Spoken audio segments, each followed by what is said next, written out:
దళిత హక్కుల పోరాట సమితి వ్యవస్థాపక అధ్యక్షులు జుజ్జువరపు జయరాజు 55వ జయంతిని పురస్కరించుకొని దళిత హక్కుల పోరాట సమితి రాష్ట్ర అధ్యక్షులు జుజ్జువరపు ప్రతాప్ కుమార్ ఆధ్వర్యంలో ఘనంగా జరిగింది. ఈ కార్యక్రమంలో ముఖ్య అతిథులుగా బేతపూడి సుదర్శన్ పాల్గొని జయరాజు గారి చిత్రపటానికి పూలమాలలు అర్పించి కేక్ కట్ చేశారు. ప్రతి ఒక్కరూ ఎస్సీ, ఎస్టీ, బీసీ, మైనార్టీల హక్కుల కోసం గలం విప్పాలని ఉద్యమానికి కొత్త రూపు తీసుకొచ్చింది జయరాజు. లేని వారి లోటు ఇక ఎస్సీ, ఎస్టీ, బీసీ, మైనార్టీలకు తీరని లోటని తెలియజేశారు.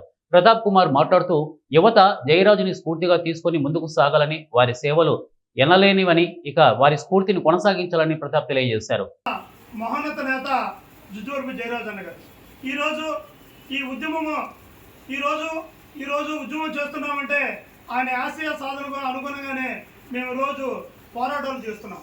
ఎందుకంటే ఆయన ఈరోజు లేని లోటు ఈరోజు ఈ ఆంధ్రప్రదేశ్లోనే కాకుండా తెలుగు ఉభయ రాష్ట్రాల్లో మన ఎస్సీ, ఎస్టీ, బీసీ హక్కులకు పోరాడే యోధులు లేకపోవడం చాలా బాధాకరం. ఎందుకంటే ఈయన స్ఫూర్తిగా తీసుకొని జయరాజ్ అన్న గారిని స్ఫూర్తిగా తీసుకొని ప్రతి ఒక్కరు కూడా ఎస్సీ, ఎస్టీ, బీసీ, మైనార్టీల కోసం హక్కుల కోసం మీరు అందరూ కూడా గౌరవించాల్సిన బాధ్యత మీ అందరిపై ఉందని వారికి, వారి కుటుంబ సభ్యులకి మా హృదయపూర్వక